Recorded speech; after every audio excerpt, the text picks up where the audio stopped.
నైరుతి బంగాళాఖాతంలో అల్పపీడనం కొనసాగుతోంది. దీని ప్రభావంతో ఇవాళ నెల్లూరు, తిరుపతి జిల్లాల్లో అక్కడక్కడ మోస్తరు నుంచి భారీ వర్షాలు కురుస్తాయని రాష్ట్ర విపత్తు నిర్వహణ సంస్థ అంచనా వేసింది.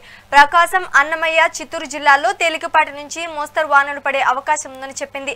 ఈ నెల 21 నాటికి ఆగ్నేయ బంగాళాఖాతంలో మరో అల్పపీడనం ఏర్పడే ఛాన్స్ ఉందని తెలిపింది.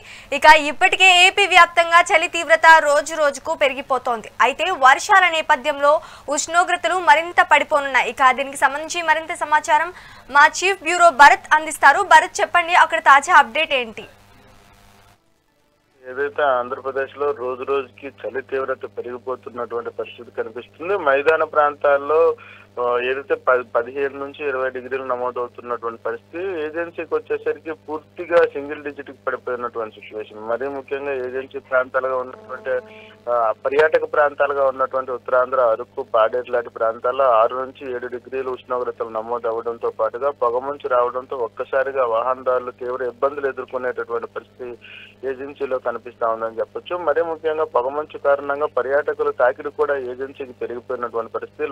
ఏదైతే పర్యాటక కేంద్రాలుగా ఉన్నటువంటి అరకు ప్రాంతాల్లో ఉన్నటువంటి మాడగడ గాని, వంజంగి, లంబసింగి లాంటి ప్రాంతాల్లో పాల సముద్రం చూసేందుకు ప్రజలైతే తరలి వెళ్తున్నటువంటి పరిస్థితి. గత 2 రోజుల నుంచి కూడాను మన్యం ప్రాంతాల్లో పర్యాటకుల తాకిడితో ఒక్కసారిగా రద్దీగా మారినటువంటి పరిస్థితి. ఒకవైపు చలి తీవ్రతతో గిరిజన ప్రాంతాల్లో ఉన్నటువంటి గిరిజనులు అవస్థలు ఎదుర్కొంటున్నటువంటి పరిస్థితి. వాహనదారులు కూడా తీవ్ర అవస్థలు ఎదుర్కొంటున్నటువంటి పరిస్థితి. ఏదైతే ఉదయం 10 అయితే గానీ సూర్యుడు కనిపించలేనటువంటి పరిస్థితి. మరొక వైపు 2 గంటలకే సూర్యాస్తమయం అయ్యేటటువంటి స్థితి అయితే మాత్రం ఏజెన్సీలో ఉందని చెప్పొచ్చు. పొగమంచుతో పాటుగా చలి తీవ్రత సింగిల్ డిజిట్ కి పడిపోవడంతో గిరిజన ప్రాంతాలన్నీ కూడా పొగమంచుతో పాటుగా వణికిపోయేటటువంటి పరిస్థితి ఉందని చెప్పొచ్చు. గిరిజనులు పొగమంచుకు సంబంధించినంత వరకు కూడా ఎక్కడికక్కడ చలిమంటలు వేసుకుంటూ సేద తీరుతున్నటువంటి సిచ్యువేషన్ గిరిజన ప్రాంతాల్లో కనిపిస్తే, మైదాన ప్రాంతాల్లో పూర్తి భిన్నమైన వాతావరణం. కొన్ని ప్రాంతాల్లో చలి తీవ్రత ఉన్నప్పటికీ కూడాను కొన్ని ప్రాంతాల్లో వేడి ఉష్ణోగ్రతలు నమోదవుతున్నటువంటి సిచ్యువేషన్ చూడొచ్చు. మరీ ముఖ్యంగా ఉత్తరాంధ్ర జిల్లాలకు సంబంధించినంత వరకు కూడా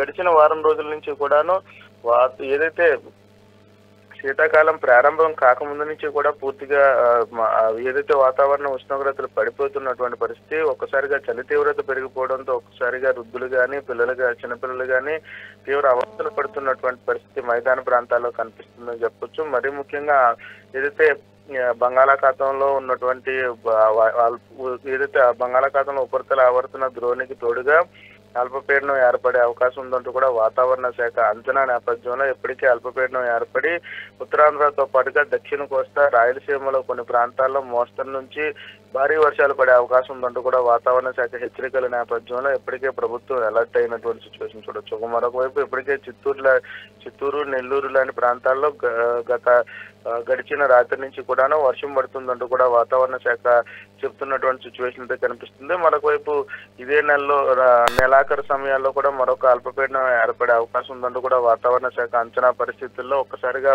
రాష్ట్రంలో వాతావరణ పరిస్థితులు అయితే పూర్తిగా మార్పు చెందాయని చెప్పొచ్చు. ఒక్కసారిగా పొడి వాతావరణం నుంచి పూర్తిగా తేమ వాతావరణంలోకి వచ్చేటటువంటి పరిస్థితి. ఒకసారిగా అన్ని ప్రాంతాల్లో కూడా ఉష్ణోగ్రతలు అనుకునే స్థాయి కంటే కూడా ఏదైతే శీతాకాలం ముందుగానే వచ్చిందని చెప్పాల్సినటువంటి పరిస్థితి ఉందని చెప్పొచ్చు. పూర్తిగా కూడా 15, 20, 25 డిగ్రీలు కూడా నమోదయ్యే పరిస్థితి మైదాన ప్రాంతాల్లో కనిపిస్తున్నటువంటి పరిస్థితి. దీంతో ఒక్కసారిగా ప్రజలు కూడా ఇబ్బందులు ఎదుర్కొంటున్నటువంటి సిచ్యువేషన్ అయితే కనిపిస్తా ఉందని చెప్పొచ్చు. మైదాన ప్రాంతాల్లో కూడా ఉదయం 7 గంటలకే 7, 8 అయితే గానీ సూర్యుడు కనిపించలేనటువంటి పరిస్థితి. సాయంత్రం 4:30, 5 గంటలకి సూర్యాస్తమయమైనటువంటి సిచ్యువేషన్ మైదాన ప్రాంతాల్లో కూడా కనిపిస్తూ ఉంది. గడిచిన వారం రోజుల నుంచి కూడాను వాతావరణంలో ఉన్నటువంటి మార్పులు సంభవిస్తున్నటువంటి పరిస్థితుల్లో మరొక వైపు అల్పపీడనం, అదే విధంగా కూడాను వాతావరణంలో ఏదైతే వర్షాలు పడేటటువంటి అవకాశం ఉన్నటువంటి నేపథ్యంలో మరింత ఉష్ణోగ్రతలు పడిపోతున్నటువంటి సిచ్యువేషన్ అయితే కనిపిస్తూ ఉంది. ఈ నేపథ్యంలో ఆంధ్రప్రదేశ్ రాష్ట్ర విపత్తు నిర్వహణ అధికారులు అలర్ట్ అయినటువంటి పరిస్థితి. ఏదైతే మైదాన ప్రాంతాల్లో కానీ ఉన్నటువంటి ప్రజలందరూ కూడా thank you for the update Bharat.